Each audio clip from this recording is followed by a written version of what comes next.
Welcome, everybody, to Thursday Talk, event-based scenarios. Tonight's event is after a year of worldwide famine, what are your plans now? Before we jump into that, though, I'd like to welcome our panel up here. We got Ray, the Fat Man Prepper, Apartment Prepper, and Courtney from Wide Family Farm. There are a couple others I invited. I see them in the side chat, but oh well. I guess they feel they don't have anything to contribute to this, which anyone really, that I invite has something to contribute because I know a little bit about their background.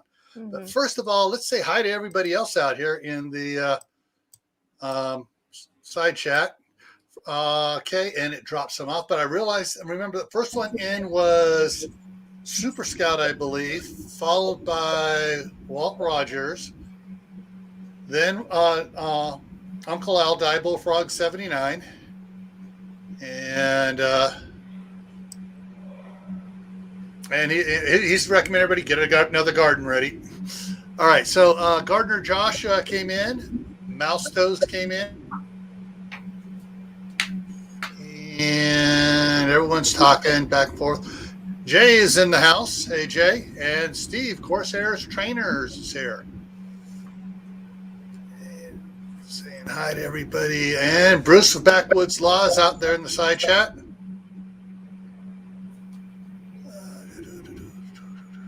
Klingon Princess is here. Everyone's talking back and forth. There's so many conversations going on there. I'm just trying to find who all's here. And yeah, everyone's just talking back and forth. All right. I'm not sure. Is it Lewis or it's Lewis? I can't pronounce that. I always screw it up. Mastro Mato. Purple T-Bear. Purple T-Bear is here. And on down here, everyone's talking. Digs Outdoors, welcome. Toes, yeah. Aid in there. Hey, how you doing, Aid? And wow, Anna Lee Brown, how you doing? CR Creative Redundancy from North of the Border, how you doing, my friend? Emma 3010, Homestead Aquarius. Hey, how's it going? All right, so I've caught up on who's here in the side chat. So basically, I'm going to go over some information, and I'm going to lay out the ground rules for the scenario we're going to be talking about. So let's go to the images here again. All right, so a drought. When you say a drought, when you say a famine, everybody thinks drought first thing right off the bat. Mm-hmm. Oh, it's a drought. That's what's causing a famine. Well, yeah, it's a possibility. In fact, that's what a good number of them are caused by. But famines are caused by other things as well. And we'll get to some of those a little bit. But, you've got some pictures, And generally, every picture, just about, all right, the majority, not every, I would say 75% of the pictures when I was looking for farmland famines showed corn. And so I do search. I actually put in wheat famine and to get some picture of wheat trying to grow and not doing very well. And where it starts to grow, dies out, and then the weeds come up, which are hardier than the wheat, start growing up amongst it. Mm-hmm. And sometimes it just grows up and just dies off, and the stuff spread out from the previous harvest is just sitting there, all the chaff, and it's not doing anything, and nothing's growing. Or you get sickly wheat stalks like this, where you got thin, spindly stalks and pods that have hardly real small grains in it, if anything at all. And of course, it does affect the corn. You get stunted growth on them. All right, so let's get some information here. All right, so these are the top agricultural producing countries from 1960 to 2016, with the constant being 2004, 2006 U.S. dollar rating, et cetera. So United States, leads the way with the Soviet Union right behind, and China, then India, then France, Germany, Brazil, Italy, blah, blah, blah, right on down. Okay. One of the charts I was looking at, they didn't break it out by country. It said United States. The first number one producing one was the European Union.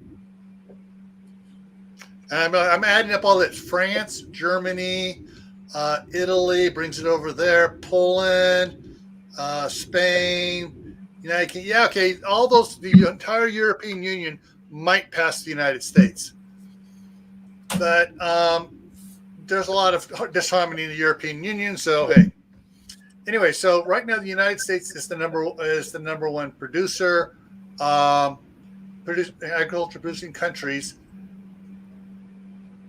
according to this chart. Mm-hmm. And you know what the saying is? Statistics, you can prove anything by statistics. 99% of the people know that. So let's go on to the next one here. This is one thing I found out. This is a projection one. This is what is in the eyesights from February to May this year of areas that are saying, hey, these are going to be areas of concern. Mm-hmm. This is going to be, this is a food insecurity area going on out there. And you can see the little chart here, minimal, stress, crisis, emergency, famine, mm-hmm. not mapped, some of the ones, but Central Africa is getting hit, and parts of the land we're out here that they're not identifying much as where they're at. But so anyways, so there's several areas around the world that are going to be getting hit. Now, this here is a production chart of grains, wheat, rice, barley, oats, all that stuff by tons worldwide. Mm-hmm. And you see, according to this, China outproduces everybody up here into billion tons, but mostly rice. It's mostly rice. Yeah. Which, nothing wrong with rice. But then you got the Soviet Union and the United States are, neck and neck and stuff. Well, in a year-long famine that has gone worldwide, affecting every country, I did a little number crunching. I changed the colors on this. So now it looks like this after a year. You're lucky if the United States or China are barely doing 5 tons, mm-hmm. 5 million tons. So we're talking a major, die-off, basically, in a lot of countries. And so something like this, I think that's the last slide. Yeah. Something like that is going to affect the United States dramatically. Mm-hmm. So one ground rule I want to throw out here. Corporations are greedy. Yeah.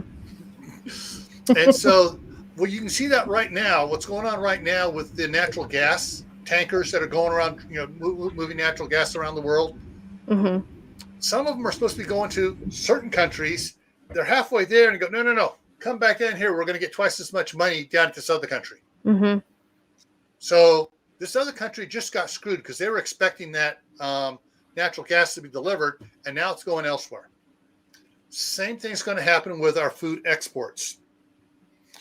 Even though we start having a crisis here, the corporations, where can we get the most money? We're going to sell it over here to England, or we're going to sell it to China, or we're going to sell it to Russia, or we're going to sell it to Nigeria, or wherever it is they're going to get the most money for.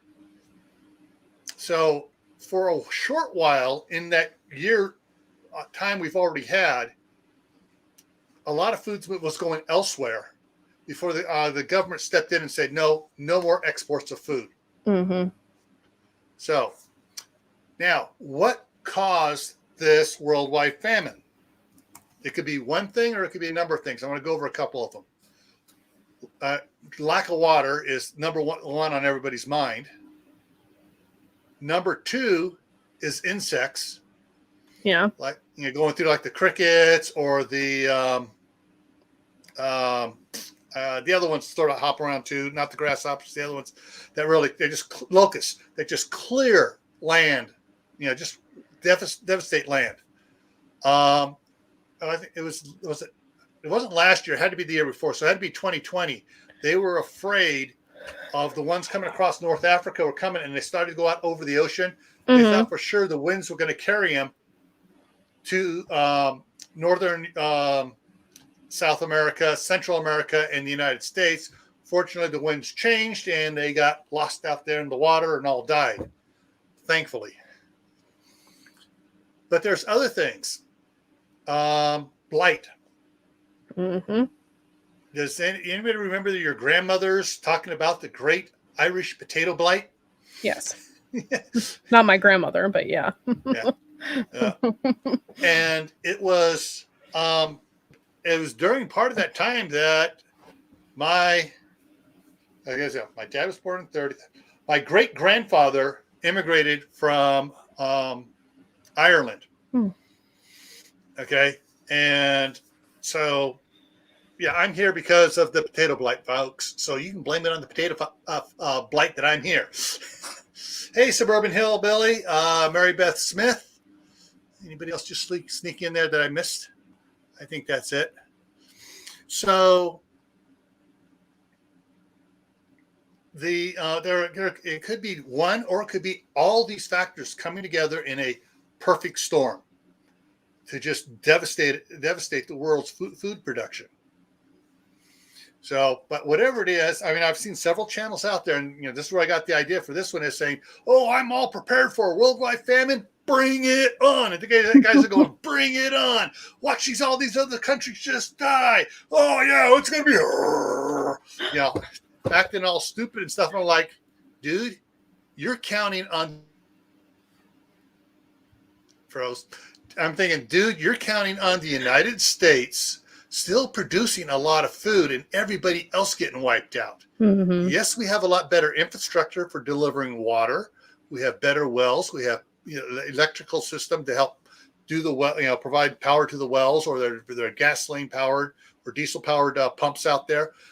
Yeah, we're a bit better situated than other countries. But if it's a worldwide one and it affects us just like them, we ain't gonna be producing a lot of stuff. And dude, all that extra stuff you're thinking about that you're ready for a small thing, but you think you're still going to be able to get stuff? No. So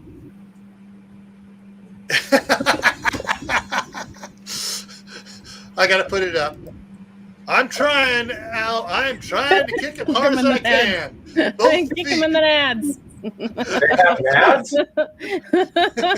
what was that show? So, Wolfmen have nads? So one of the things is that I was thinking on this, and I want to get everybody's input on this, is that, all right, so we're about, all right, we're going to give it a year. 2023. All of a sudden, we start hearing about crop failures down in the southern hemisphere. Australia, early spring, January, February, they're just being devastated. Mm-hmm. South Africa is being devastated. All these countries being devastated, and it was like, oh, okay, we're going to be providing food and relief for them. And unfortunately, South Africa is kind of doing it to themselves. Yeah. Because of all the political crap that they have going on there, they don't want people growing anything. Yeah. Hey, Tibor. Yeah, and some is partially true down in South America with a couple countries. Mm-hmm. I'm not saying Venezuela, but you know what I mean. Yeah.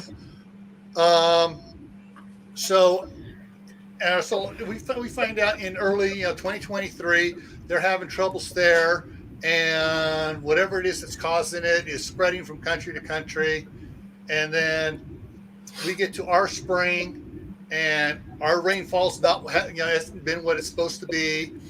And we've had other, problems with infrastructure. What? And then you start hearing about June. You start hearing about companies or farmlands here in the United States. Mm-hmm. Winding up like this behind me. We're going to hear about it a little bit sooner. Yeah, because you got to remember, Utah is one of the biggest producers of wheat. Utah is a desert. It is a high desert. Mm-hmm. They get their liquid from snowfall. Mm-hmm. That's how they get their water. And I've been up in Utah when they were recovering from a drought, and I'll never want to go back to Utah ever again. Yeah. But we'll hear about it well before summertime. We'll know what's up, midwinter. And Yeah. Okay. Well, so some areas we hit like that. Other areas could be having record rainfall, and they try to plant stuff in the spring here in the United States, and they got still wet, and everything's rotting because the seeds are all rotting because the ground's too wet. Yeah. And they're getting rain or they're still getting late, heavy rains in the springtime and just wiping crops out. So as the year went on, all of a sudden, we're like, okay, we're getting short on food here too. But our money grubbing corporations are still shipping food overseas. By the time the government gets off their indecisive butts and decides to pass a ban on exporting food, there'll be too much food have gone from the United States. So we're going to be kind of short. So now we're coming into the end of October and everything's, it's like, oh crap, bread is costing $5 a loaf and rising. Milk is up to, $5 a gallon. Prices, we're talking, when I say $5 a loaf, I'm talking about that cheap 88-cent Walmart loaf that you can buy now. It's now going for $5. That's real bread. If the store even has it. And so we're looking at, hey, Red Scout. And so by the time the year's over and all of a sudden, we're getting no rain again here. There's no snowfall by, December 31st. There's no snowfall. What are we as reasonable, common sense preppers are thinking about for the next year? Mm-hmm. And I'm just trying to catch that.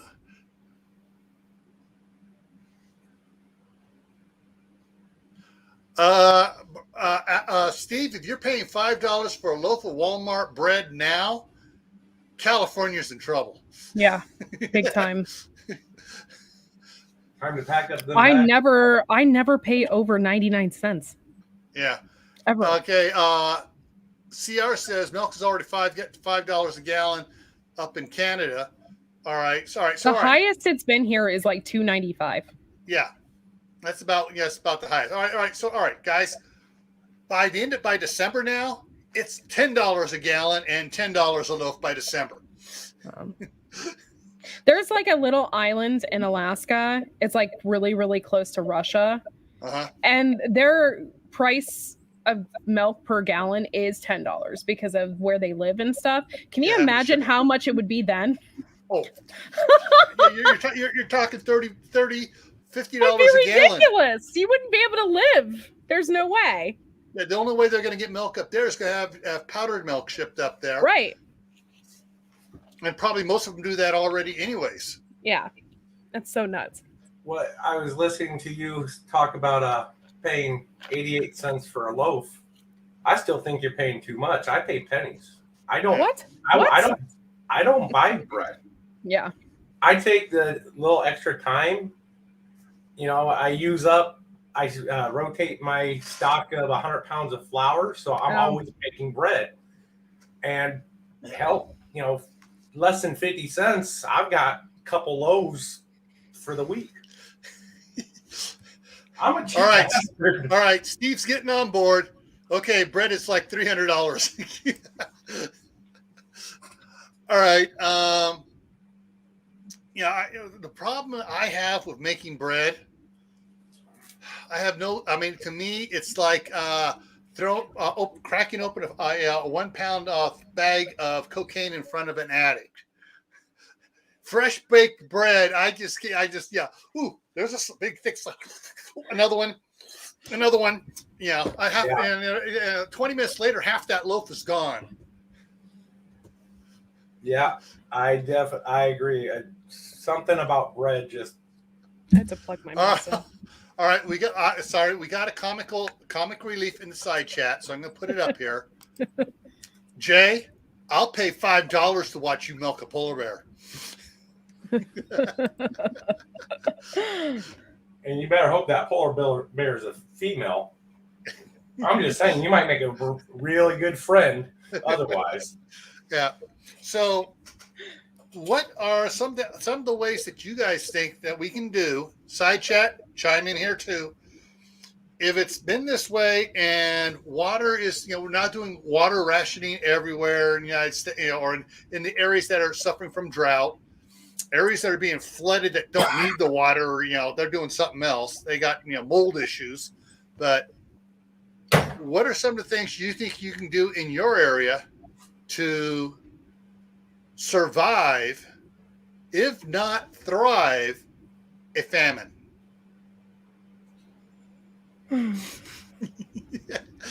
I got Homestead Aquarius laughing. I'm milking that polar bear now.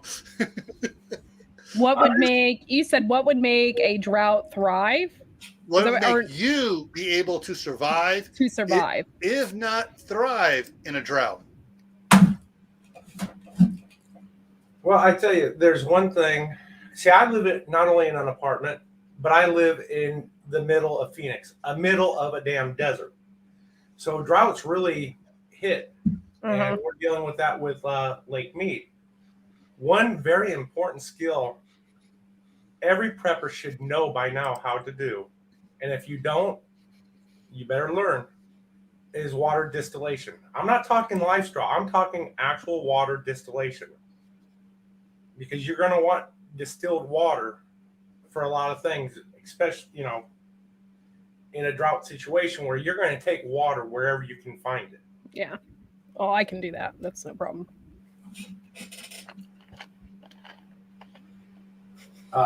One thing I also stock, and I had to look it up because we were talking, backstage about drought, and I mentioned the one type of gardening. I forgot what it's called, with the, the hay underneath of everything to retain the moisture. But I had to look up to see what this is called. I add to any potting soil or any soil I use, because I do a lot of gardening inside, is water crystals, water absorption crystals, so that I have that moisture already in the soil, in the form of those crystals, so that the roots can pull when they need it. Okay. And Kaylin says, okay, so I just said in the side chat to Abby, Bountiful Harvest Abby, and Hugo Homestead, and we now have Kaylin Strain here. All right. Okay. So one of the things I'm thinking, and we were kind of kicking this around a little bit beforehand. Let's see if I can bring that other one up here. My mind was going on to this for a different reason. I was thinking about ordering just for this year, so I could, plant in the house some 15-gallon pots. And when I did that, this is what came up. Oh, I got some 15-gallon pots here. Oh, I got 15-gallon of these fabric ones. Wait a minute, those lose water like crazy. More ones lose water like crazy. But and most of the things coming up are these friggin', fabric ones. Well, they take a lot of water. My wife has some of those, and she surrounds them by other pots so that the sun's not shining directly on it, so it holds water better. But she says, they take a lot of water. The water just evaporates through the sides and everywhere else on them. Well, I had a major issue with them. I had nothing but problems with them over the summer, because that's what I did my peppers in. And we have come to the realization that if you put something underneath them, like cardboard or something, then they will hold water a lot better. So I think they just needed like a plate or something to hold the water, because what would happen is you water them and then everything would just evaporate. Right. So it just siphons right on down through. Yeah, we had like 20 of those grow bags, because for Shed Wars, you have to grow something in a pot. So that was one of our main things. But I mean, it worked for some. I think I got like 4 plants. No, maybe 6 to survive out of all of those. So that's why I wonder if those water crystals would actually come in an advantage for you. Maybe even line those pots with plastic itself. Cheap dollar store garbage bags that fall apart anyways. Just line that the fabric pot. That way you got a nice little barrier before that water can only evaporate from one direction straight up. It's not going to be able to wick into that fabric and then evaporate that way. Those water crystals are going to trap in a lot of that moisture and just release it over a slow period of time. Yeah, that's probably a good idea for those if you have those. One of the things I was also thinking about is that because the soil does, water is heavy and it likes to go down. Mm-hmm. And so, even in a raised planter bed with the dirt built on top of the soil, it wants to drain out. Yeah. So,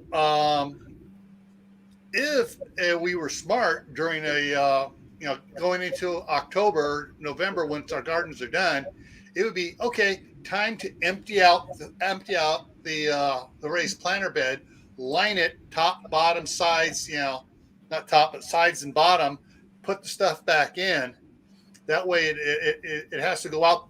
Water has to go down and out the crack. It's not just being siphoned out. Because you take a paper towel, you roll up a paper towel, and you put it into a glass of water and run it up, over, and down to the other glass. It's going to go over until it equalizes. Yeah. So one of the things, if anything you can do, like Ray said, is line those other fabric pots, line your planter beds, with it. And that's the other thing people have to do. If they're doing all their stuff in ground, they're going to have to start pulling out of the ground and doing some stuff in pots and stuff where they can minimize the amount of water they're putting into it. Froze. One of the things I did, I'm not sure if I probably not. I don't. I didn't. I just thought of this just now. I just realized that IBC totes. Well, Suburban Hillbilly brought up a good point with mulch. Absolutely, always. If I'm able to garden in an actual plot of land, not only do I use mulch, but I'll use landscape fabric and just cut out holes where those plants that I want to come out. It's blocking out the weeds. It's also keeping moisture. That moisture is going to rise up during evaporation. Mm-hmm. It's going to hit that fabric and it's going to go ahead and fall right back down. One thing you do have to look out for is mold and mildew and things like that. But that's easier to treat than it is to lose that water. Okay. I was just backtracking on the side chat there a little bit, some of the things, make sure I was doing it. Hey, Steel and Tree. All right. One of the things that I've used here, and I've done some videos on it, is taking these IBC totes, cutting them, and turning them in from 1 to 2 raised planters. And they got, so it's plastic sides. The top on it, I'm not sure if I can have a picture of what the top, okay. The top there has the big lid on it and has a 2-inch vent on there. Well, you unscrew that 2-inch vent, it's a 2-inch pipe thread, and you screw in a plug in there and plug it off. And so when you turn them upside down, there's no water for the water to drain. What I did on a couple of them, on the side here near the bottom, I tapped it and put in a garden hose fitting in there. Oh, okay.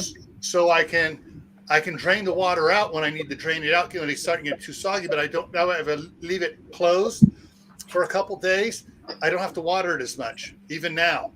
And that makes sense. What happened by accident one time, I forgot about it for about a week and a half. And all of a sudden the dirt was floating up, it was pushing up out of the container because I had all those milk jugs in the bottom to lighten it up. And so when I went to drain it, I wound up with about 30 gallons of manure tea. So you could just reuse it.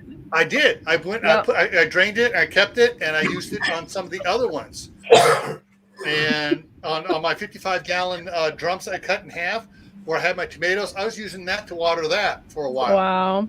And so that's one thing you can do if you have a way to, on your pots, when you water them, any water that goes out the bottom, if you can trap it and reuse that water, now, and not only that, you're putting the nutrients that wash out with it back into your pot.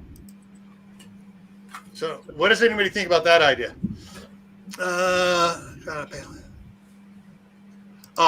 Wrong one. There we go. Caitlin says she has the 3-pot stands on casters. They got a little water tray, so they catch it here. But so this year she's going to be testing them. So yeah, all my mom's big plastic pots, the ones that are about like 30-gallon ones and stuff, but she had her dwarf trees in. They all came with a plastic tray on the bottom. So when you water, she'd water until water first started to show up in the tray. Usually that tray would just fill up, and then she stop. By the time she stopped watering it, everything would leach out. Would just fill that tray up. Well, a couple times it was getting so even when she stopped it would overflow that. And so what she did is she had me drill a little hole in the top on one side near the very top, just a little bit low, and she put it on her back patio, back porch. It has steps going down, so moved it over so it was overhanging the next step, and she had another pot under there. So the water went from that one, and the excess water went down to the next pot, and then she had me do it for the next pot. And so this was during the droughts in California in the 70s. And so that's what she was doing to save water and keep from wasting it. When she watered it, it would keep going. And so there's a lot of ways to all right, Steve's sliding out. We're getting too technical on him. I like what you said about tea, but I don't know about manure tea. I kind of like my a good breakfast tea or an Earl Grey, but well, you got to watch too with some manure teas. You can't just pour that straight on your plants. You have to dilute it down too. Yeah. See, I do make manure tea with the quail poo since it's a very high nitrogen. You'll never want to add quail poo directly to your plants. You will kill them almost instantly. Because it's hot. It has so much nitrogen, but a good quail manure tea actually works pretty damn well. Gray, you're talking about those IBC totes. I'd be a little bit hesitant to destroy a good IBC tote unless it's pretty far gone to begin with. But I went. Well, the ones I got were all non-food grade. They were used. They had other things in it, so I couldn't use them for water storage for drinkable water. And so this was a quick way of having raised planter beds and controlling the weeds and everything else. Plastic. If you look around, I went to the 99-cent only store today with a friend, and I found something that I had to buy. I bought a couple of these. Not only is it great for my food storage, for the things that I use very often, sugar and flour, but this is about perfect size for a couple of tomato plants.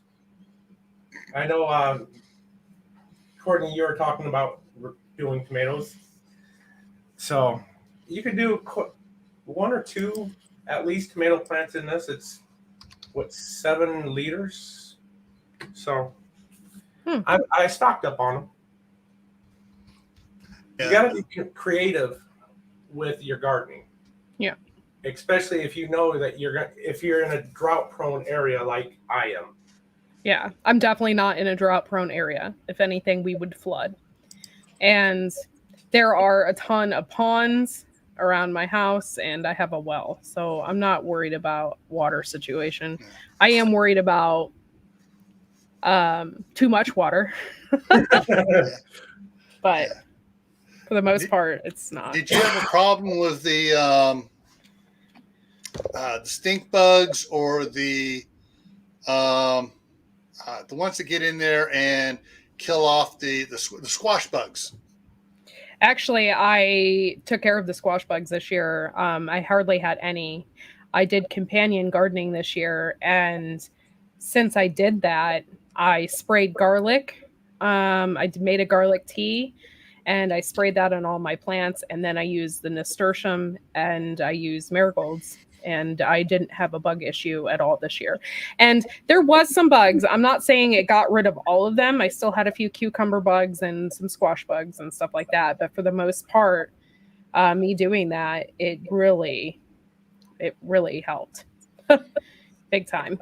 So yeah. Mm-hmm. All right. So you where you're at, you wouldn't have a drought. You'd have a bug infestation. Is more of what you'd be worried about. Well, where I live in this area, I'm in a valley. My great grandmother owned the highest point in this county, which is literally up the street from me. I live in a valley, so where I live here, it's very swampy. So we would have a mosquito issue. Mm-hmm. And that kind of thing. But for the most part, we would definitely not. I mean, it's very rare if we get a drought here. Very rare. It's yeah. And Tibor says soybean beetles can be plague level in Ohio. He's up there in Ohio too. So Oh, thanks, Homestead Aquarius. That's nice of you. I just worked my butt off. Like, I didn't stop. I did not stop. And so, yeah. But I'm like that anyway. When I work hard. So I'm like that anyway. Peppermint oil does repel some bugs. Mm-hmm. Generally with the wasps and stuff like that. The thing is, though, in repelling the bad bugs, sometimes you repel the good bugs as well. So, I mean, like praying mantises, ladybugs, are some of the good bugs that have in your garden. Yeah, ladybugs are really good to have if you do have an aphid issue. If you don't have aphid issue and you, like, say, for instance, buy a couple thousand off of Amazon or something and release them into your garden, they're just going to go to your neighbor's garden. So you just wasted all your money on your neighbor's garden. Your neighbor's going to love you. Courtney, the bonus is if you don't have enough aphids and stuff to support the ladybugs and a bunch of them leave, now where your zone was that was aphid free is now going to expand. Mm-hmm. And they're going to eat the aphids farther out. So in essence, next year that keeps them from coming back into yours because you've cleared out a bigger area. So there is that to look at, ordering ladybugs, let them loose in the area, just let them devastate the aphids is, not a problem. Hugo, there's several different types there's the Asian ladybug, and they don't do anything. In fact, they actually kill the ladybird beetle, which is the ladybug. And so they're not good either. And those are the ones that you typically see in the fall that, like, are always, like, in your windows, and they actually bite. Those Asian beetles are not good, and they look just like a ladybug, but they aren't. Yeah. Unfortunately. So aphids, I go back to a little old school on it. I just use soap and water. A good biodegradable soap mixed with some water does wonders, and it does it fast. I do use some oils. My go-to oil, and this is when it's really hitting the fan, is citronella. That is my go-to oil. I'm trying to remember the plant you get citronella from. Oh, shoot.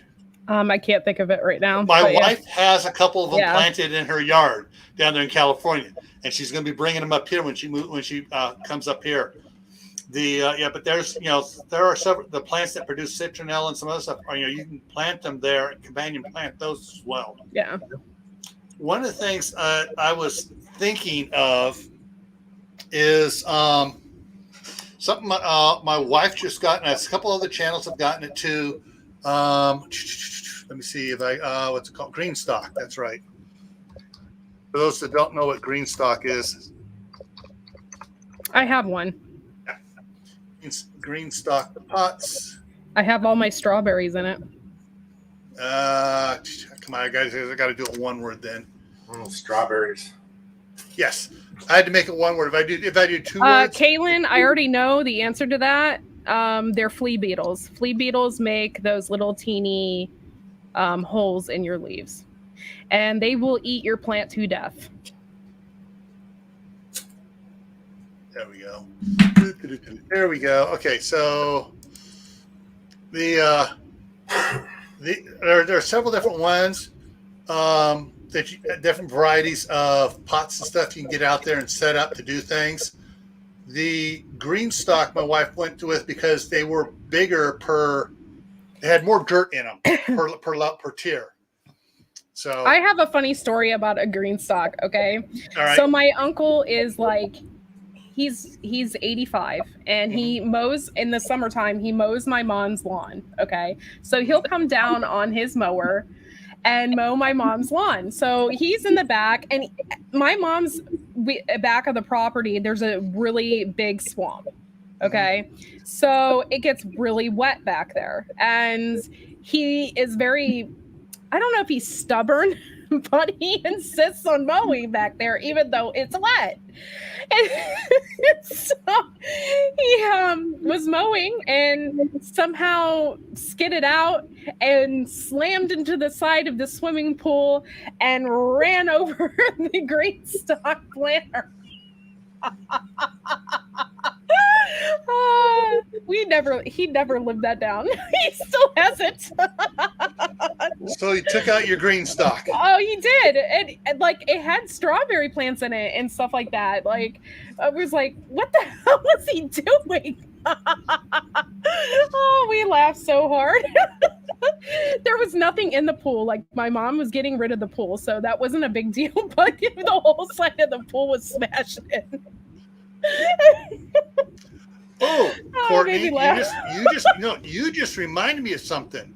Those kiddie pools that are about a foot deep and about 5 feet across make great planters. Kiddie pools, the old being in the Midwest, we had lots of old round horse troughs that were rusted out, but they held dirt. They work beautifully for raised beds. Yeah, and and your plants got plenty of iron. Yeah. The other thing too is Tibor says lemongrass is the source of citronella. Lemongrass, well, actually, any citrus fruit. Yeah. Citronella, citrus fruit. Yeah. The other thing, if people when they get rid of old bathtubs and they take them to the dump. Yeah, I've seen that. Score. Old restaurant, like, or what is that? The Restore. They have like old stuff like that. Yeah. But I don't want an old bathtub in my yard, though. I just don't. I can't remember where it was. Someone had about like 10 of them end to end. I've seen people plumbed them all together so the water all drained down to the one end, and they could capture the water. And then and so they were using it for different plants. Cucumbers, cantaloupe, whatever. Growing, and then the vines grow out and grow all over the place. Yeah. But the soil's all kept there, so they didn't have to do any much weeding around the plant itself.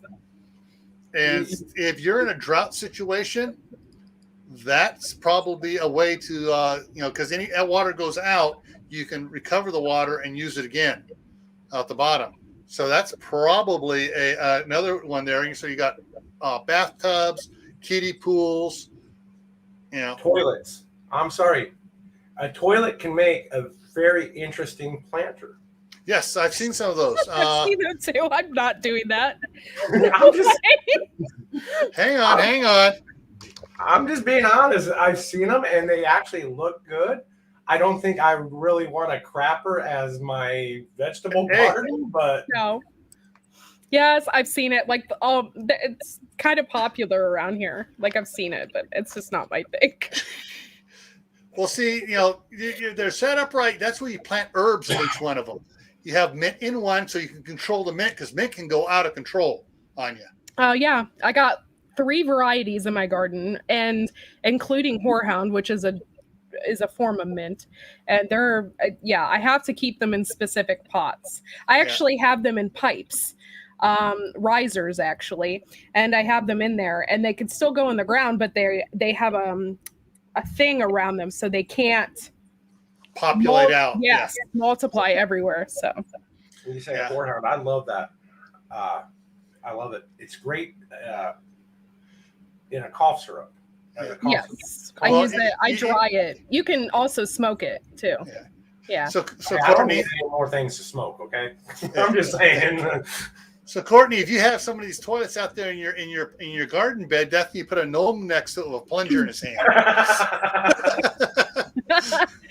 Fishes, it wouldn't be complete without toilet decorations. Don't forget the toilet paper. Me on the panel. Matter of fact, I'll 3D. If you put a couple of toilets out there, I'll 3D print you a couple of toilet paper rolls that you can use as a decoration. I'm just trying to catch up on the chat here, see what some of the comments here. All right, so one of the things you need to remember. All right, most preppers plan to survive. Mm-hmm. Good preppers plan to thrive in a disaster. Yeah, I do. I mean, I have a lot of plant knowledge. I know I can grow. So if I just expanded my garden, I would be okay. Yeah, Jay, so what you do is you get one of those sitting gnomes that's supposed to be sitting down a rock or a log or whatever, and you can put it on the front half of the toilet, Jay, and then grow your herbs behind it. There you go. Thanks. Get yourself a little lawn gnome that looks like Calvin pissing on a Ford sign. Does it have to be Ford? It has to be Ford? No, I prefer Chevy or Subaru or. I'm still waiting on the Biden garden gnome. I want to grow plants. I want wildlife to come in. I don't want it to get scared away. A Biden gnome is more of a scarecrow, and it might invite unwanted liberals over. Unwanted liberals. Just saying. That's good. I'm just saying. No. Not going to show that. Hey, it was a Trump garden gnome. At least it looks like it's supposed to be Trump. Did it have like real hair? Oh, wait. All right, hang on. There's two of them. First, I was looking at this one here with the orange hair, but then I saw this one. Yeah. Make your garden great again. So, yeah, there's a bunch of weird garden gnomes. Well, Bruce, I'm sorry. I count on my plan working. Yeah. And like Uncle I was saying, you need to make sure of what you're planting is going to keep you alive. Mm-hmm. Growing an acre and a half of watermelons isn't going to do as much as an acre and a half of tomatoes. Right. And there's no way in hell I would grow an acre and a half of watermelon if I was starving. Yeah. That's a waste of the water as a resource. No, Those things are thirsty. Yeah. Oh. Yeah, they take about a gallon of water every time you water them. Yeah. Al says hard shell squashes, the butternuts and some of the others, because those store a long time down in a root cellar. Mm-hmm. One thing I recommend, and I'm actually starting this year, is learn how to grow inside, people. Learn hydroponics. You can go get some PVC tubes from Home Depot or Lowe's or whatever, Menards, whatever. You can make yourself a nice little hydroponic system inside, because look at it this way. If we're in a drought and you got this nice luscious garden, I'm a marauder. I'm going to come pick your fruit before I pick mine. I'll get He'll be all good. I might be fat and slow, but I'm quiet. Okay. I learned a long time ago how to be real quiet when I'm doing certain things. Okay, we got it. We got a serious question here, folks.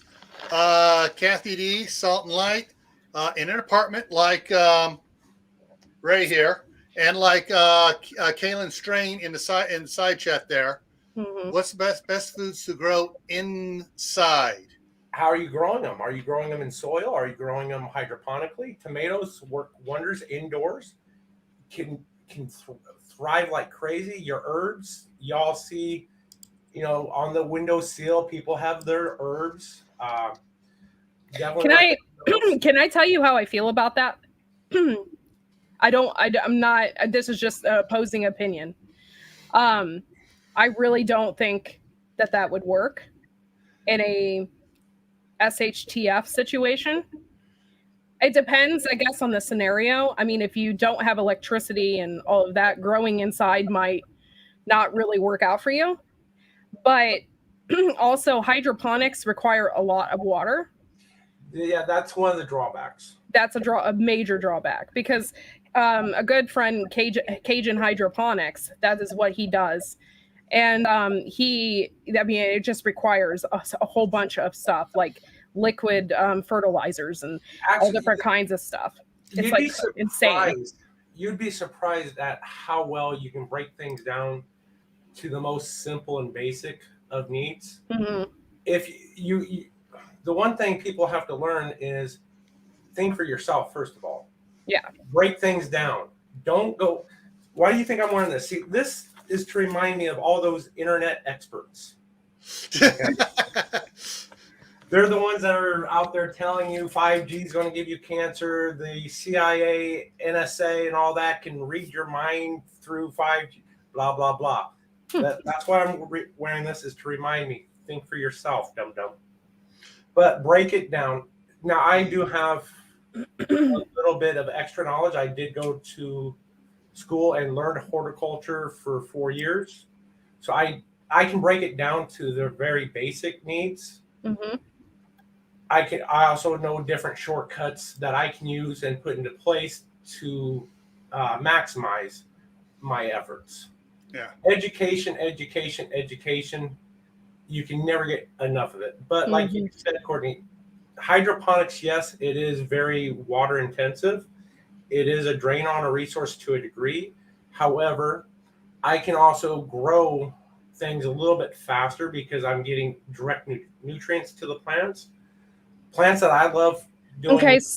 Okay, for like right now is a really good scenario, okay? Because farmers right now are having a really extremely hard time finding fertilizers, because in the beginning of the year, actually beginning of fall, they were told to buy twice as much because there's going to be a fertilizer shortage, right?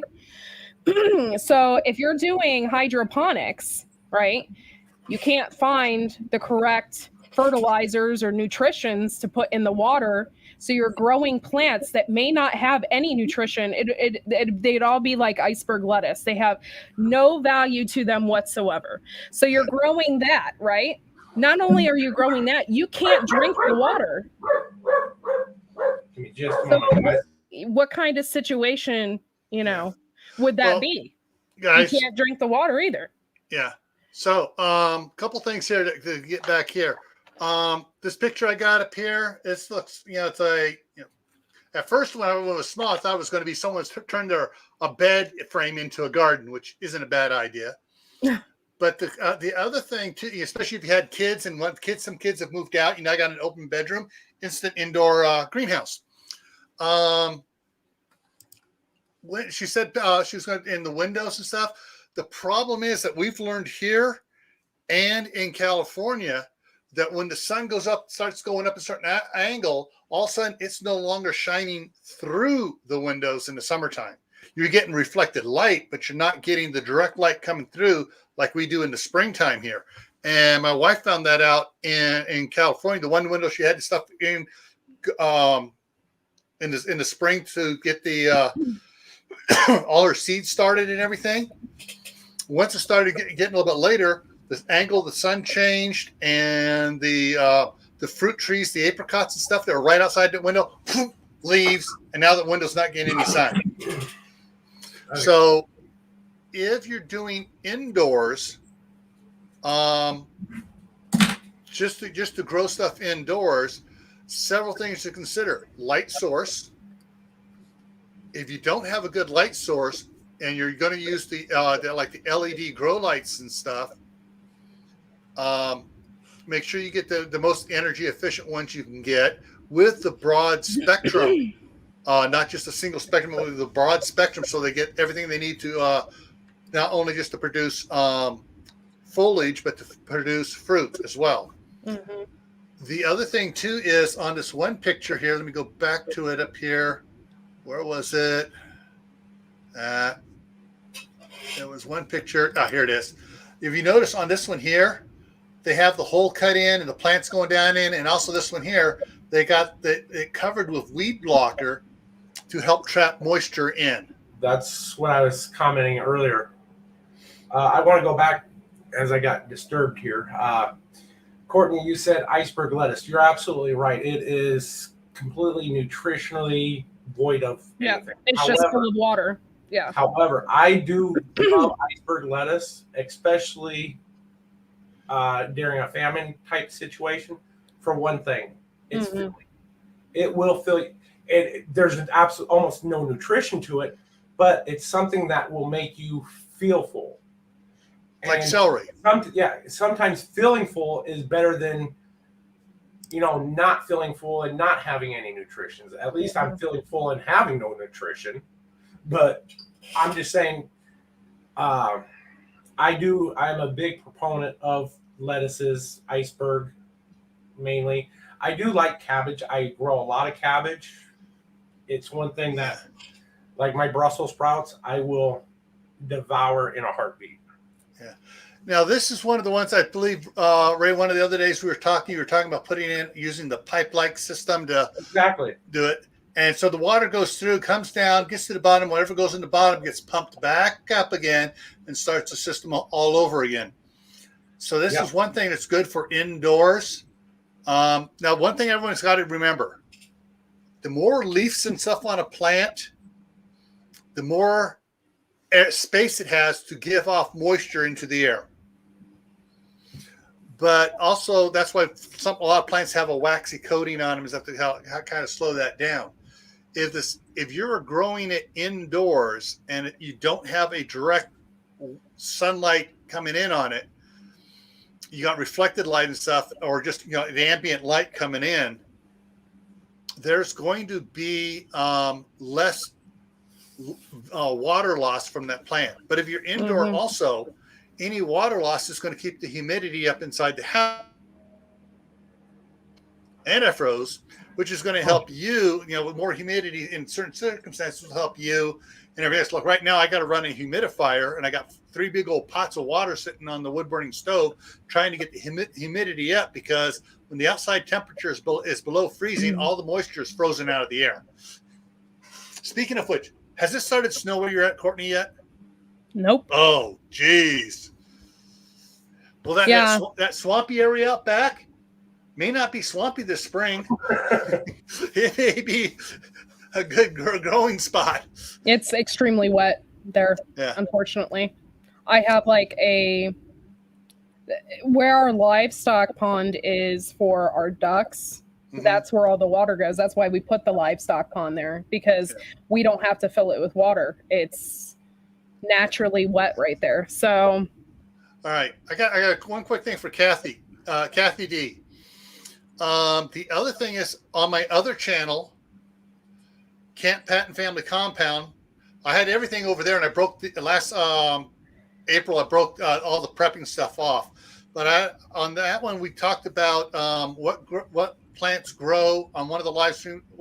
What plants grow without sunlight, and another one we really went into depth on indoor gardens and stuff, and I covered a lot of different ways of doing it over there on that one. So, but in the side chat here, Kathy, Kaylin Strain, check her channel out. She has just a little balcony in her apartment, and that's where she was growing stuff last year. She got some good growth out of that for the first time.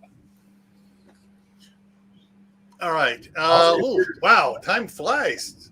Do we want to keep going? I can.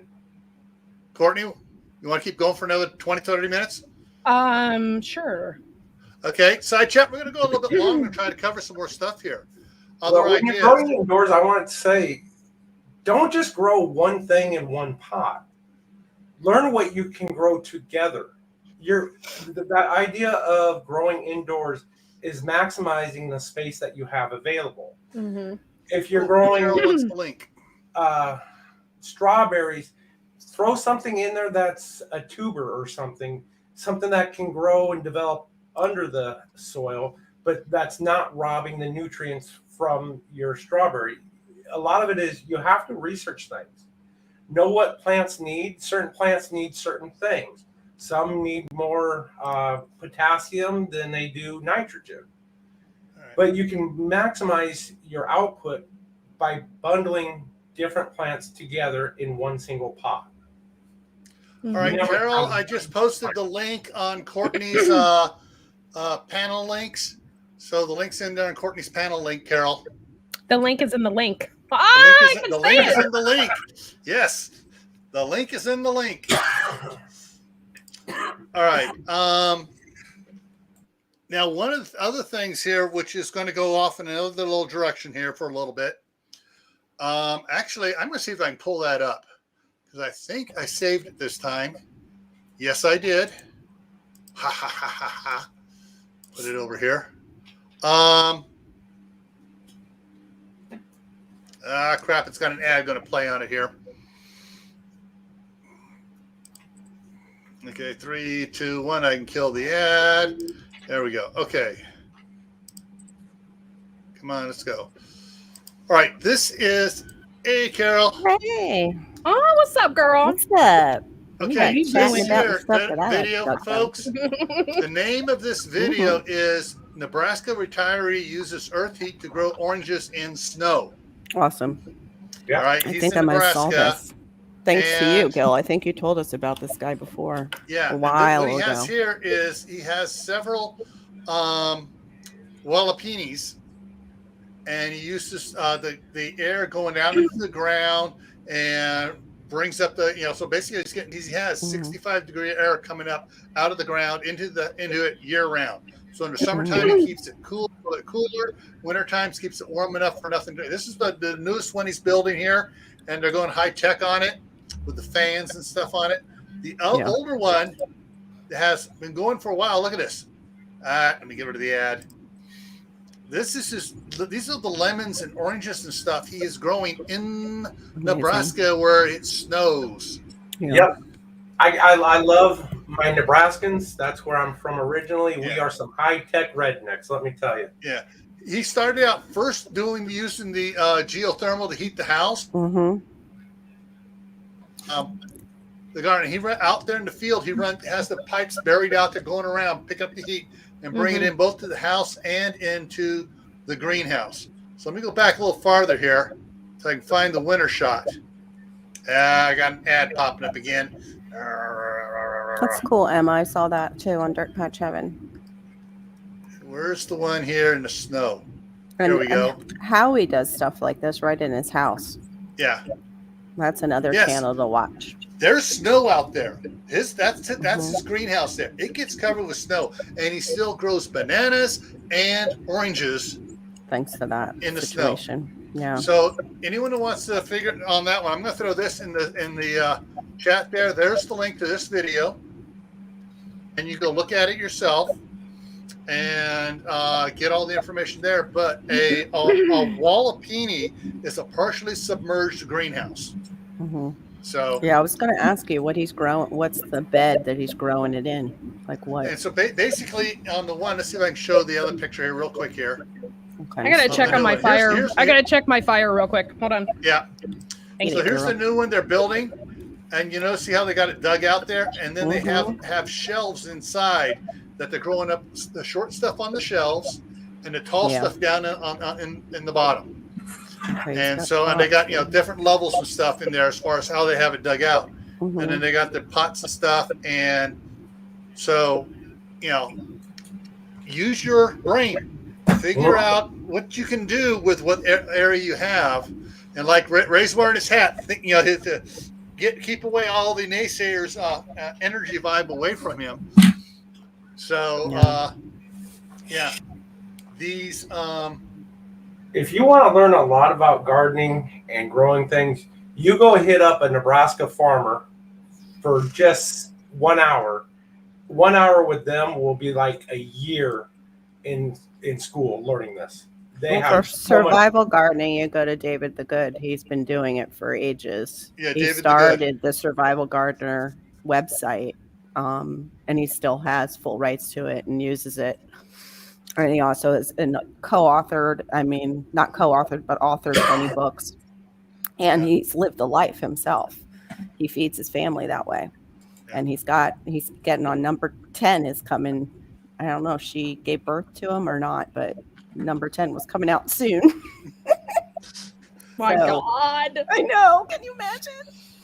Yeah. But yeah, they live that way. And one of the things too is just like Uncle Al was saying was the root crops. You've got to always have. How long has David the Good been doing this?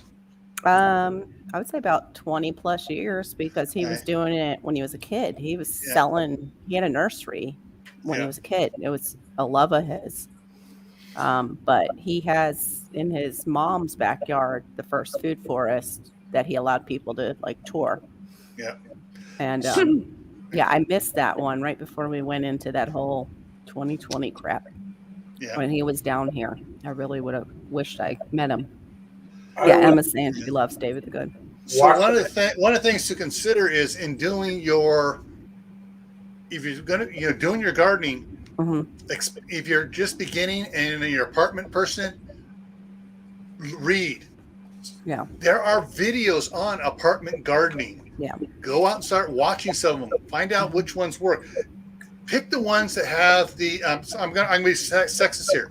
Pick the ones that have the women doing it, because they're not out there beating their chests trying to gain. They're trying to share information. They're being a mom. There's container crops. She's a channel that it's basically she grows out of all containers. There's another channel, I can't think of her name, Growing with Hudson. She grows out of all containers off a small area outside of her apartment or townhome. There's plenty of people who are doing containers and hydroponics on here, but what Courtney said was really important. You're not going to have the fertilizers. Yeah. You're going to have to hoard them, those liquid ferts. The problem with fertilizers already started. I was reading an article, and I forget where. I meant for the hydroponics. The hydroponics take special liquid fertilizers. Yeah. You have to do specific formulas. Yeah. You're going to want high calorie dense foods, not just lettuce is going to, like Tibor said in chat, it's going to take more energy for your body to process it. Yeah. So you're going to end up in the negative. You need high dense carbs. See, I'm lucky. I'm fat, so I got a nice storage build up already naturally. Yeah, but a lot of people don't. Like Courtney and I have been thinking about the survival gardening for a while now, and so is Gil. So we're just saying, like, one of the things to try indoors, those who have an apartment, is like a 5-gallon bucket. Plant some the climbing peas, the snap peas, the sweet, those type, the sugar peas and stuff like buckets. that will grow up, and that way your footprint is small, but you're growing up. Wait a minute, we got Q. Q does all that in her apartment, and she does vermiculture. If you want to get started, vermicomposting. Q Kitchen and Beyond, folks, check her out. Go to your pantry, go pick some beans out of your pantry, and start there. Yeah, the dry beans. Yeah, you can do that with certain beans in certain climates. With I try to say with hydroponics and the nutrients.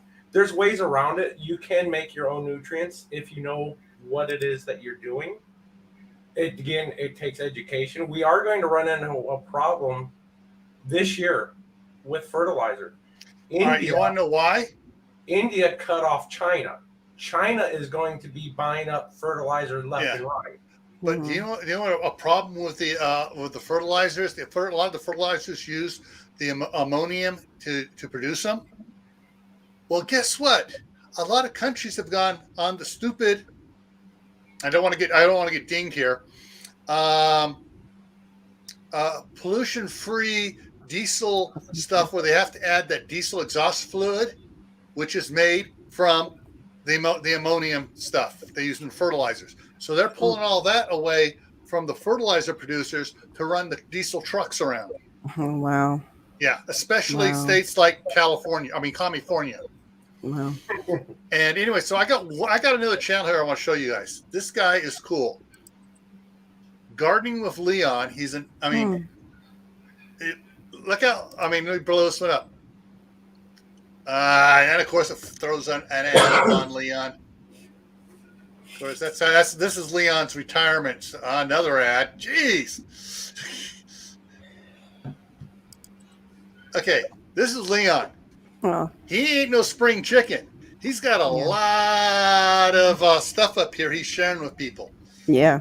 Not only that, but look what's in front of them. Yeah. Look. Yep. Things people don't really use anymore. Books. Yeah. And so The Bible. Leon has a one here playlist. Nope, he didn't put it in a playlist. Dang. Daniel's been helping him with his website, trying to get him to do playlists. But the Wikitubs, if you look for the Wikitubs, here we go, Wikitubs, and he has the one. So basically, they're hard to find near me. The big tubs. He's making them. He's showing people how to make them. No, I know, but I mean the big tubs like that they have at Tractor Supply. I've noticed, and at Walmart are like people are buying them up, or they're just not getting them in for the shipping issues. Yeah, I think it's more they're not getting them in. Most of that's coming from China, so yeah. And so this one here, he's putting a grow bag on top, using it in the Wiki tub and stuff to keep the soil contained, but using the Wiki water system to water it.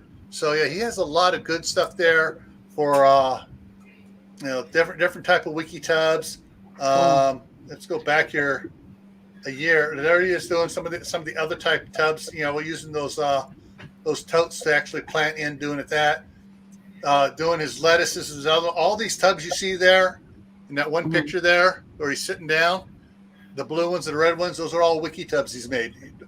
The red ones, all Wiki tubs. And so he uses very little water there in Oklahoma. But yeah, he has to point out. True Homestead Aquarius. Homestead Aquarius is saying about natural additives to hydroponic systems, but you have to have the worm tea. To have the worm tea, you've got to have the vermicomposting set up first, like Q does.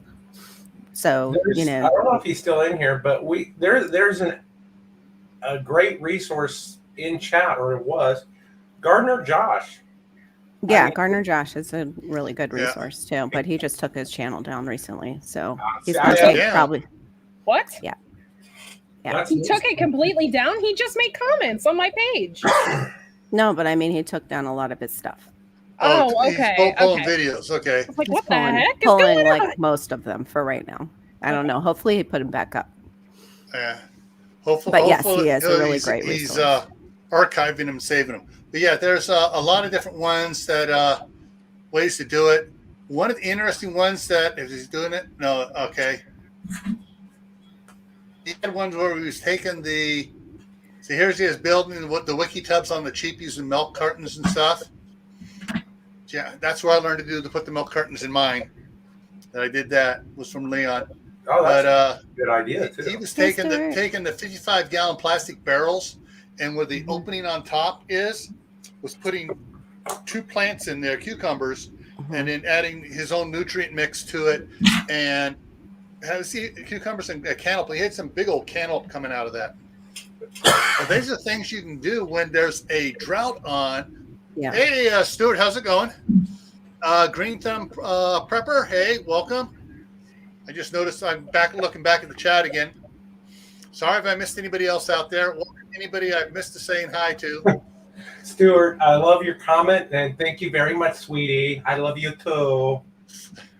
The other thing is to think now before it gets worse. We got a snort already, and it's not even the late night. It's because we both were like, what the hell? Hey, bug dude. So Stuart's comment was, howdy, Gil. I know, I read it. don't think he meant you, but that's okay. It's a beauty. You take it however you want. He can call me a beauty if he wants to. Oh, I think he's Stuart's probably beautiful dying. too. Let me tell you. Oh, okay. You were talking. Oh, you were right, Fat Man. All right, Stuart. Well, hello. I didn't know about that about you, Stuart. It's good to see you, Stuart. Learn something new every day, honey. One of the things I'm thinking everybody should think about, I think everyone in the panel here will agree with me. Mm-hmm. If you're not growing, if you didn't grow anything last year, try to grow something this year. Yeah. And if you're doing okay in your area, experiment a little bit. Find out if you have enough land, you got the time to do it. Find out what grows good there, what doesn't grow good. Remember some simple lessons, like Courtney said: companion planting. Yep. Plant the plants that'll keep stuff away. You got tomatoes? Plant forage near the tomatoes. Guys, you need to read the book. Tomatoes love carrots. Yeah. Need to read it. Yeah. Tomatoes also love borage because we've had 0 tomato hornworms around our tomatoes that we have the borage planted next to. And we used to lose plants left and right to the tomato hornworm.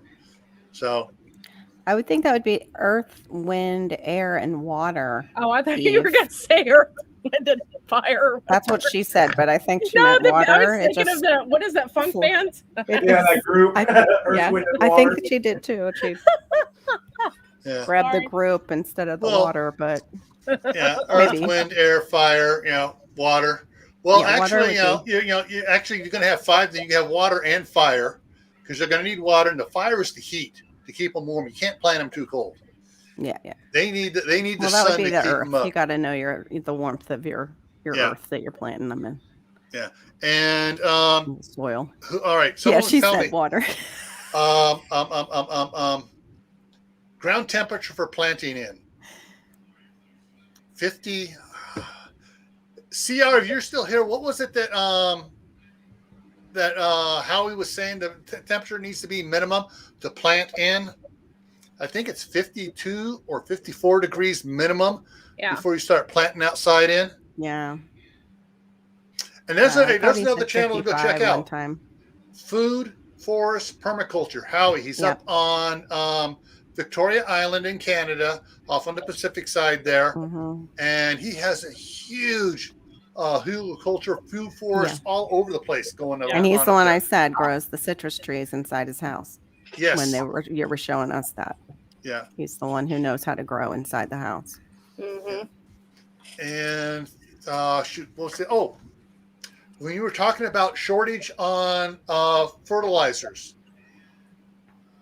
go check out Old School Prepper, all lowercase, Old School Prepper, 3 words. That's Martha. She's up in Oregon. The last 2 or 3 years, she's been doing fertilizer tests using urine. Mm-hmm. And she'll do that's a urine permaculture alone. thing. She has her base one.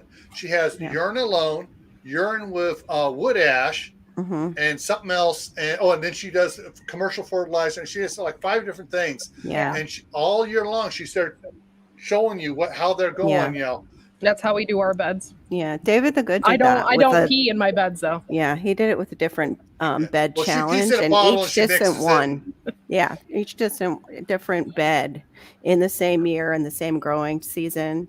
He used different fertilizing methods, including permaculture methods, and you can see. Yeah, he did the test too several years ago. Emma said. Yeah, she's been doing it for several years, and she's 1 year I think she did just on tomatoes, then she added tomatoes and peppers, and so she does. She's doing different things. And so David's good doing the same thing. Check these ones out where they're using urine now. When it comes to urine, you got to be careful because human urine, if the person's not drinking a lot of water, the urine coming out has a high level of salt in it, sodium. So you got to be careful on that. You can also over urine your plant and create a nitrogen imbalance because urine is really liquid nitrogen. You're giving your plant. Emma pointed out a good point here. Oh yeah, that's gross. Yeah. If someone's on medications, Yeah, you can't do that. Now, a friend of mine, this is all right. She Excuse me, sir. Were you was peeing on my garden? Could you pee a little over here? Master Dress Test, can you come on over to my garden later on? I just need a little bit. Hey, Virginia Roots. All right, so Kathy, my friend, she was the head of the horticulture department at Diablo Valley College for years and years and years. She had 10 acres around the corner from us in California there. And she even actually worked with the Department of Agriculture to get certain plants imported from Australia and other countries that were, to prove that they were not invasive plants to use them. One is like this Chautauqua tree and some other ones and stuff. Anyways, so she had all this stuff there. Her husband, Brent,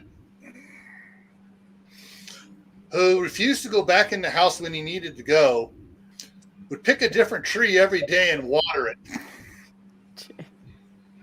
You'd see him standing out there, his hands on his hips, just looking around. And okay, he's peeing on the tree again. I don't know if it was Steve Solomon. I'm trying to think of the gardener who can't think of his name, but he was the one that he discovered that that's what the husband was doing, except just peeing on one tree. Because they had an major aphid problem on just one tree out of the 3 fruit trees. And then he discovered this is exactly where the husband goes out and pees in the morning, is right in that tree. And he's like, well, you gotta vary it up a little bit. You've just been peeing on that one a little too much. Well, Nitrogen rich. We use fish emulsion, which, it stinks like hell, but we use it. I have 11. Yeah. And rabbit poop. Rabbit poop. Good stuff. It's the best. Speaking of rabbit poop and raised planter beds, Dirt Patch Heaven. Yeah. She's about 5 miles from me here in Idaho. She just moved here a couple years back from Oklahoma, and she's been doing this year. She's doing a self-heating bed, a couple of them that she built up from using pallets and lined them and stuff, and did hugelkultur on the bottom, a bunch of manure and stuff. Well, now the main growing season is over, she has moved the rabbit cages in over the raised planter beds, and she's moving them around. And then she has the quail in there. So the quail are underneath the rabbits, digging and doing stuff, and the turkeys are in one of the other greenhouses doing stuff, digging up the soil, pooping in the soil, digging into rabbit poo. Yeah. And so, Virginia Roots, you're cracking me up tonight.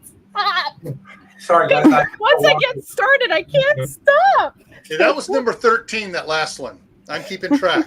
No, Bruce, you're way behind. You're missing it, Bruce. That was number 13. Wow. Oh, it was? They got you up that high tonight again? No, no way. There are a couple little short ones you did, and I almost did them too. No way. But yeah, Virginia Roots is making me laugh hardcore. Yeah. So there's a lot of ways you guys can, basically, you can do stuff even in a drought, even in a famine, even in a blight. There are things to do that you can do to keep your garden going and thriving. Read. Watch the good experiment. There you go. Along with the reading. Yeah, experiment. Watch the YouTube channels that are teaching. Yeah. Not just flapping their lips. I'm just trying to get everybody to bring out information. If you haven't grown anything before in your life, go to your pantry, go grab yourself a couple beans, sprout them, learn what you're doing. Make sure they're not canned, guys. I guess I should be a little bit clear on that, right? Yeah. Make sure that they're dry and not garbanzo beans. Yeah. But one thing I learned, especially for you guys, is in houses and dryers, okay? People say sprout on paper towels. Screw that. That paper towel, we already learned, is very valuable commodity, okay? When that toilet paper is gone, that bounty quicker picker up or works wonders. So I don't, dryer lids. pick that lint out of your dryer. It makes a great way to sprout and germinate. You'd be to try that. And it Never heard probably that pulls before. apart easier than a paper towel does, which is made to hold together. Yeah, and you don't want to flush a paper towel, for those of you who don't know that. Pee in a bucket 10 times the amount watered a year. Oh, all right. Gear has an idea here. So basically a 10-to-1 solution. All right. I'd be urinating with this diabetes. You guys got a lot of fertilizer. I got a lot of fertilizer. All right. Also, just for new beginners out here that don't know, 14. 15. I'm trying to hold it together. Okay, right. It's very hard. That's the diabetes tree over there. All right. Someone put in here about the sunflower seeds. Stuart put in here about sunflower seeds. If you have an area and you're not sure about the condition of your soil, that it may have heavy metals in it. 15 or 16. That was a skill. I'm They stopping. did like 3 in a row. I'm stopping They did counting. like 3 in a row. The sunflowers pull heavy metals out of the soil. Yes, they do, and so do peas. And peas too. Yeah, they're a So- nitrogen And fixer. corn. Yeah. And corn. Corn does it too. When you're, Just if you're don't eat the planting- corn. Yeah, if you're planting these plants to pull the heavy metals out of your soil, throw it away. Yeah. Don't compost it. Throw it away. Exactly. And that way, your soil is better, and then use the nitrogen fixers in them, and so it's a little bit better that way too. And then you can test it again to see what the metal rating is on it. Get you an orange tree, Homestead Aquarius. Said he's going to pee on everything and recycle his meds.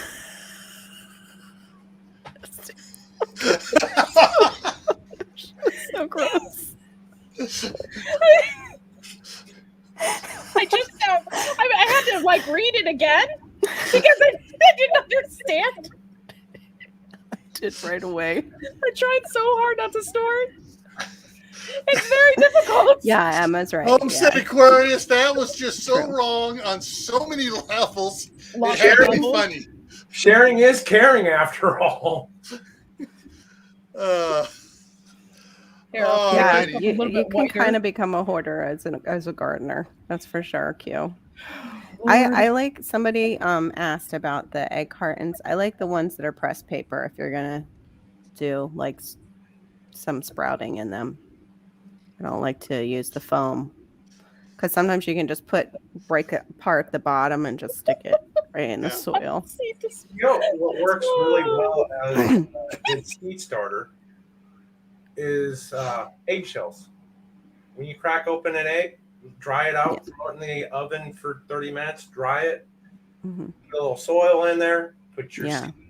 When you're ready to go transplant outside, crush that shell, Yeah. providing additional nutrients to that plant. When you Depends what your soil's like. Here, that wouldn't work because my soil's really high alkaline soil. But I'm in Florida, so it's a whole different game for me. You got to know your area too. I mean, Yeah, you got to know the soil you're planting in. Jay, that means his tomatoes have to be 15 feet high. Hmm.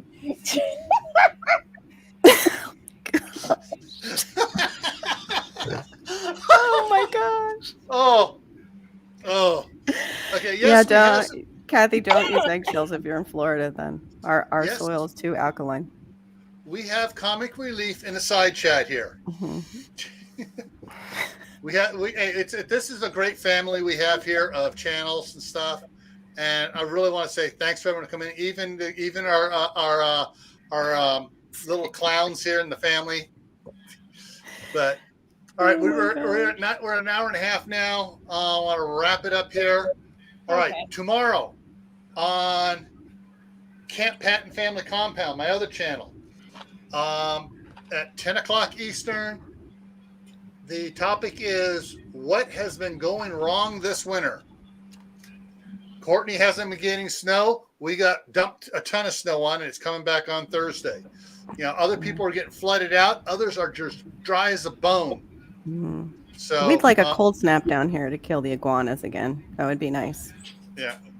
The invasive So that's species. what we're talking about tomorrow. It's going to be more of more open chat type stuff on Friday night on the homestead. Got iguanas hitting her in the head, knocking her out. Or the dum-dums out of the trees. Yes. Or the ones just putting them in their car, and they're like, "Oh, look at all this food we have."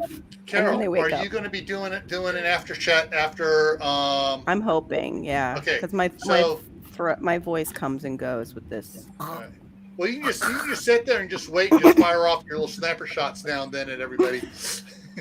Let everybody So else tomorrow night, then after my live, which goes from 10 to 11 Eastern time, at 11:30, Fishes and Loaves will go live. Yeah. Saturday. Hopefully. Anybody doing saying on Saturday? Mm-mm. What channel's doing Saturday? I don't know if Hedgehog is going to do it. Are they? Not sure. Are they there yet? I don't know. They're They are. She but said they're in yeah. Tennessee, but she hasn't said anything. I don't know if they're set up yet. Okay, But probably so not. keep an eye They out probably for. want to take a break too. They're probably Yeah. exhausted. Yeah, I would be. I would want to You just know? sleep. They may want Yeah. the comic relief. So Mhm. keep an eye out for Hedgehog Homestead. Yeah. And Wiley Living is later, and Cosmic Cultivators. It's like a slam, I think, on Right. Saturday. Mhm. Yeah. It's really hard. I try to make everybody's. It's really hard. Yeah. Sunday. Me, You at what time? 11. Mhm. Oh 11? no, 9:30. Sorry, shh, my brain. Yeah. 9:30. We're having the comfort food challenge, and Mhm. Chatio and Blue are going up against each other, and this grilled cheese challenge is going to be freaking awesome. I'm so excited. Yeah. So We're White bringing the Family government Farm cheese. Sunday at 9:30. 9:30 Eastern. Yes, but I'm still doing the late, so it'll be from 9:30 till 10:30 for the challenge, and then I'll do the late talk at 11. So Okay. You cannot have a grilled cheese challenge without the government cheese from the 80s. I'm just saying. That would have been I'm cool just to have. saying. The big black. That was the best Right. cheese for grilled cheese. On Monday, for back on Camp Patton Family Compound, the Monday Fireside Chat starts at 8:30 Eastern, goes till about quarter of 10, then at 10 o'clock, Courtney is doing Media Monday. Shout out to channels. And then Tuesday, back here on Grayman Prepping, Tactical Tuesday, is how much electricity do you need? And I'm hoping I will get Reed from Manifestations of Imagination up here. His house is all off grid. He's an electrical engineer. Mhm. So hopefully I can get Reed up here. And we're going to be talking about how to measure your what you're using, what you don't need to be using, and we're going to talk about stuff like that. So that's what's coming up there. And then next Friday here, no, next Thursday here is the next scenario for next Thursday is after the oil is gone. Mhm. What are your plans now? Ray, are you going to be doing a live? Next week? I do lives every morning, Monday through Friday, at 5:30 a.m. Mountain Standard Time until I decide to go to work. All right, so 5:30 Mountain, which is 7:30 a.m. Eastern Time. Fat Man Prepping. And it's just a morning cafecito, just a BS session. That's all it is. Yeah. All right. I'm asleep. I'm sorry. Ray, is the quail cam hooked up? Unless I'm peeing. This is so cool. He's raising quail in his dining room. Oh, wow. honestly, do you guys remember that movie with Christy Alley? It was Look Who's Talking Joe. Now, and then the beginning of it had the sperm that flies into the egg. You know, Yeah. it showed that. That's what I thought he was showing. That's because I did a lot of blurring of it. No, that's why I'm like, what is that? I wanted to go with the theme song. Yeah. Here we go. All right, so Oh this my is God. How we make meat hang on, on okay. the farm. I'm going to make this long. Okay, I'm we're going to good make it now. big. I'm gonna make it big. Cute. This is this quail cam on his kitchen in his dining room there, and of course some of the Excuse me, quail just Quillbutt, move love, over. they see that camera and they for some reason want to come up to the camera. They know when the camera's on. They just come up. Oh, look, the camera's on. Oh, look at me. Look at me. Oh, how cute. Oh my Look at gosh. me. I'm that's ready for my adorable. close-up, Mr. DeVille. So My there's husband this would quail kill me. he's raising. Adorable. Did you Careful get that now. cage off of eBay? No, I've seen Hatching ones. time. Off of what? hatching time. Acting time? Yeah, hatching time. Hatching. Oh, hatching. Sorry. I didn't Yeah. hear that first word. That's I because hear I'm you. eating my licorice. Oh, Oh, there's Okay. there's this quail cam. and lots of little quail butts. I'm kind of wondering if we're going to have any quail porn here. They look excited. Yeah, they do. I think they like that cam. Oh yeah. Who's Does coming to does the visit? camera have any sort of light on it at all? Nope. That's just How natural do they lighting. know? Uh, It's like they know, though. yeah, Hey, no, Where because are I have a ladies? couple of USB cameras, but when they come on, either it has like an infrared light on it or it has a white light. And so I thought they might be Mhm. spotting. Oh, you see the little red glow. Oh, it's Yeah. on. I know. It's cute. Homestead Aquarius, absolutely. I think they're adorable. I never buy eggs. I have no need for eggs. And if I get really hungry, I know it takes about 6 to 8 weeks from hatch to plate. That's Just saying. awesome. Yeah, Yeah. they would be outlaw quail in my city, so Hey, even Joe's inside, in the house. hubby won't let me have them. Hey, Joe. Yeah, I saw Joe. He Yeah, said hi to Garden me. State Gardener is here. Awesome. And of course, he put out a video. Just I So saw it. I gotta go watch, see what it is when Yeah. we're done here. Jumbo I wonder if I Brown. can get to hear what they're talking about. Are those button or what kind of quail are they? It's Homestead Aquarius. Those are Just celadon. asking. Those are the light blue egg layers. Oh, Yeah, the pretty pastel blue. yeah, those are beautiful. Thanks, I raised thanks, them. Bruce. And jumbo quail. Mhm. Jumbo browns. I like. Who did you hatch your eggs out? Yeah, Cool. I have a Cool. farm about 20 or 30 miles from me in Tonopah, Arizona, that Okay. does it commercially. Also, I Mhm. find eggs on eBay, Etsy. Yeah, Facebook. It's not hard to find quail eggs for hatching. yeah. But I would love to found hatch that- them out. I prefer raising the jumbo browns just Mhm. because they are meatier birds and their Mhm. eggs are much larger. I mean, granted, smaller than a chicken egg still, but they're Mhm. much larger than regular quail eggs. Mhm. Let's see if I can turn their audio on. Oh my gosh, they're so cute. I'd have a hard time, like, until I'm starving to, like, snip the neck thing and No. eat one. They're just so. Okay. Unfortunately, I can't get their audio. Okay. That's Be So afraid it these- wouldn't be sharp so enough. these are not the bob white. They're the what brown. these are celadon. Let me go. But you Celadon. said, are they jumbo browns? I No, can't believe like- you have those in your apartment. That's insane. Oh, So do you just I would change have the some. tray like a lot Yeah. because they poop a lot? they do, but there's only 7 in there, so I can get away with once a week on their trays. Now, when I go Okay. big, when I'm having 15 per layer, and I'm set for 3 layers, so that's what 15, 45. 45. So when I have the full 45, then I'm changing it out every other day. But Yeah, let me I go bet. grab some eggs. They're richer, yeah, and higher in. They have good cholesterol, but they're higher in cholesterol. The quail eggs. Yeah.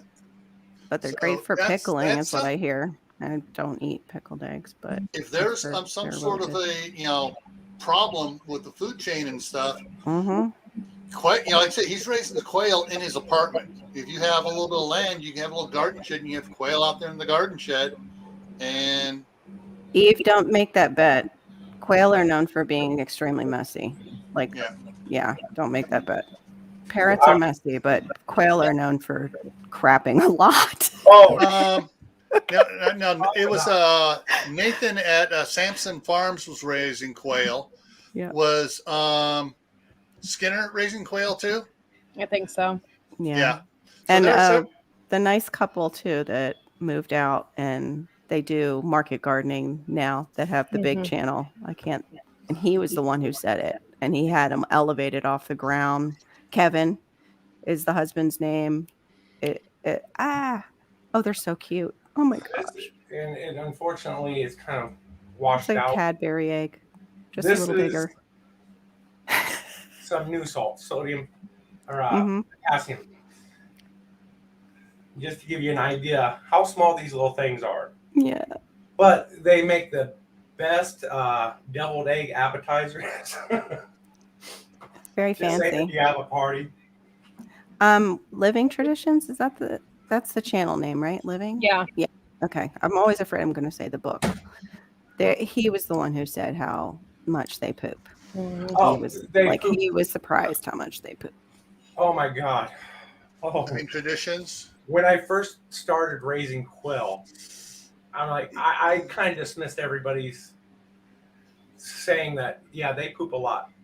No, they definitely, yeah.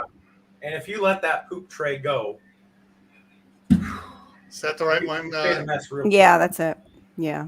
And there he is. They're a That's front great video. resource too. Spicy pickled quail eggs. See?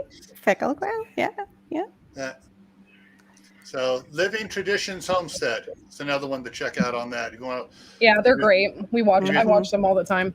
if Yeah, you're thinking they about doing quail, that's another one to check out too. Mhm. If you ever decide to do quail for the meat, I will highly suggest that you get a kill cone, a proper kill cone for them, because when their head is removed, their nerves are firing for a good 5 minutes, and you don't want that flapping around. So you're stuck there holding it. And Good advice. I'm a pretty tough guy. I mean, blood doesn't get to me, but when We you're didn't sitting there like that killing it, version. Yeah, I'm glad Yeah. you said that. Courtney and I, neither one of us liked that. We saw the videos of people Yeah. just using the scissors, and we really. I That's mean, wrong. I think it's didn't wrong like in that. my mind. I tell you what, I just couldn't do it. I would much rather use scissors than the way a lot of people do, which is just the yank method. Oh, Ugh, yeah, no, that no. way, no. No, I like the kill cone as far as turning them upside down and getting them a little drunkish. Like, Mhm. it Well, Ray, messes up you know their what my sister used to equilibrium. do when she was hunting deer and she didn't get any deer? On the way back, not pheasant, smaller than pheasant, I know bigger you're than talking about. quail, It's the ones on bird, the game bird, Grouse? Yeah. grouse. Yep. She would with her 7mm Mauser hunting rifle, she'd bag 3 or 4 grouse on the way back to camp. They're supposed to be good eating. That's what. She would shoot the heads off. Never feel anything, just boom, disappear, done. That's my big sister for you. That's awesome. I'm just seeing that damn bird flapping around in the wild headless. Oh no, we don't need to hear that. No, she said whatever it was, it just instantly, because there's no adrenaline being stuffed in a cone or anything else. It's just that there, like, boom, Yeah. and that's it. But Suburban Hillbilly knew right away it was grouse. Yeah. So, Ray's doing these other channels we talked about with raising the quail. That's awesome. That's something you can do on small area. Yes, the poop is very hot, so you're going to be using it in your garden. Probably have some trash cans to let it bake and thin down and mature and stuff before you use it. It makes a better tea than it does actual compost. Yeah. Good to know. So, all right, folks, we're going to wrap it up here. Any last words from the panel? No, I think that's it. Come on, Joey. Do it. Beautiful, sexy man. I'm never gonna look at Stuart name coming in the chat. Let's say it again. I bet you won't say you beauties anymore. All righty, folks. So, as always, I'd like to remind everybody, stay happy no matter what life throws at you. Even if it's no snow this winter, or even if it's 3 feet of snow, try staying happy. Stay safe. Don't go out and do anything foolish. Most important of all, keep adding to your preps. Water, food, medications, clothing, knowledge, and we'll see you around tomorrow night here over on Camp Patton Family Compound. And then after that on Fish